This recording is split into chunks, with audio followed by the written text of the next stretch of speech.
Ah, la colère. Qui n'a jamais ressenti cette émotion, hein? On se dit parfois que les grands sages, eux, sont au-dessus de tout ça. Prenez le Dalai Lama par exemple. On l'imagine zen, tout le temps. Et pourtant, il a une vision de la colère qui est vraiment surprenante. Alors justement, on va se plonger dans sa sagesse pour essayer de mieux comprendre cette émotion qui nous concerne tous. Alors, la question qui se pose, c'est comment on fait avec la colère? Parce qu'on va être clair, l'idée, ce n'est pas de la supprimer, ça c'est mission impossible. Non, la vraie question, c'est qu'est-ce qu'on en fait? Et la réponse du Dalai Lama, elle est à la fois toute simple et assez déconcertante. Attendez, c'est le Dalai Lama qui dit ça. C'est assez fou, non? Franchement, cette confession, elle est incroyable. Ça nous rappelle une chose toute simple mais essentielle. Eh bien, même le Dalai Lama est un être humain, comme tout le monde. Et c'est justement ça qui rend son message si puissant et si proche de nous. Et pour bien illustrer son propos, il raconte souvent une petite anecdote, une histoire qu'il a vécue personnellement. C'est une histoire toute bête, en apparence, mais qui en fait montre à quel point la colère peut nous rendre complètement absurdes. Alors, imaginez un peu la scène. On est à la fin des années 50. Le Dalai Lama a une vieille voiture, une voiture héritée du 13e Dalai Lama.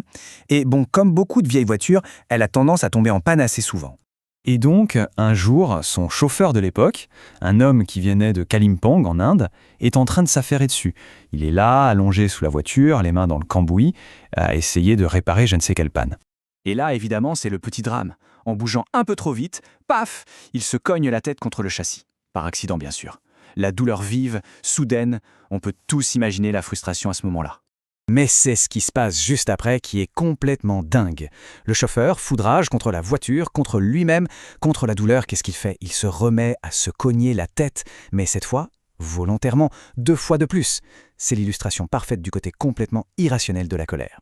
Bon, c'est sûr que vu comme ça, sa réaction paraît totalement folle. Mais en réalité, elle en dit long sur la façon dont la colère peut complètement court-circuiter notre cerveau. Alors voyons un peu ce que cette histoire nous apprend vraiment. C'est exactement la question que se pose le Dalai Lama. Réfléchissons-y 2 secondes. La colère est partie d'une douleur physique, et la réaction à cette colère, c'est quoi? C'est de s'infliger encore plus de douleur. C'est le comble de l'absurde, on est d'accord. C'est totalement contre-productif. Et c'est là que ça nous concerne tous.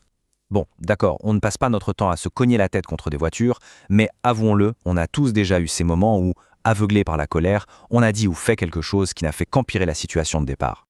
Ok, donc laissons cette anecdote de côté un instant et creusons un peu plus. D'où vient cette colère, au fond? Parce qu'elle ne sort jamais de nulle part. Elle a des racines profondes et comme on va le voir, ces racines ont un impact très direct sur notre santé. Pour le Dalai Lama, le mécanisme est assez clair. C'est une sorte de réaction en chaîne. À la base de tout, bien souvent, il y a la peur. Cette peur, elle crée du mécontentement, de la frustration. Et si on ne fait rien avec cette frustration, eh bien elle finit par exploser en colère. Donc en fait, peur et colère sont les 2 faces d'une même pièce. Et attention, l'impact n'est pas juste dans la tête, loin de là. C'est prouvé médicalement aujourd'hui. Vivre constamment dans la colère et la peur, ça bouffe littéralement notre système immunitaire. Alors qu'à l'inverse, un esprit apaisé, c'est un des meilleurs alliés pour un corps en bonne santé. Bref, impossible de séparer le mental du physique. Bon, ok, on a bien compris le problème. Mais maintenant, la question c'est, on fait quoi concrètement? Heureusement, il y a une technique toute simple, un petit exercice mental à faire pile au moment où on sent la moutarde nous monter au nez. Alors, voilà comment ça marche. Au moment où on sent la colère monter, l'idée c'est de faire une pause. Juste un instant. Étape 1, on prend conscience. Ok, là je suis en colère. Étape 2, on se demande pourquoi. C'est quoi la vraie cause? Et étape 3, on anticipe. Qu'est-ce qui va se passer si je laisse tout sortir?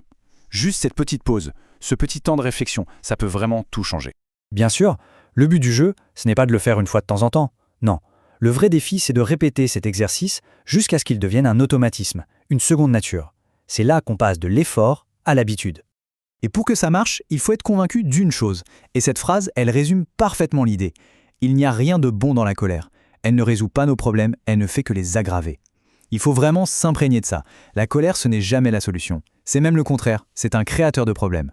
Et c'est vraiment la répétition qui est la clé. Plus on réfléchit au côté destructeur de la colère, plus cette idée s'ancre profondément en nous. Petit à petit, ça devient une nouvelle habitude de pensée. Et c'est cette habitude qui donne le pouvoir de désamorcer l'émotion avant qu'elle n'explose. Donc au final, toute cette leçon, c'est un appel à un entraînement mental. Il s'agit de choisir consciemment une pensée réflexe, une pensée qui nous guidera quand la frustration arrive, et de la cultiver jusqu'à ce qu'elle devienne automatique. La question pour chacun, c'est donc de savoir quelle pensée va devenir cette nouvelle habitude.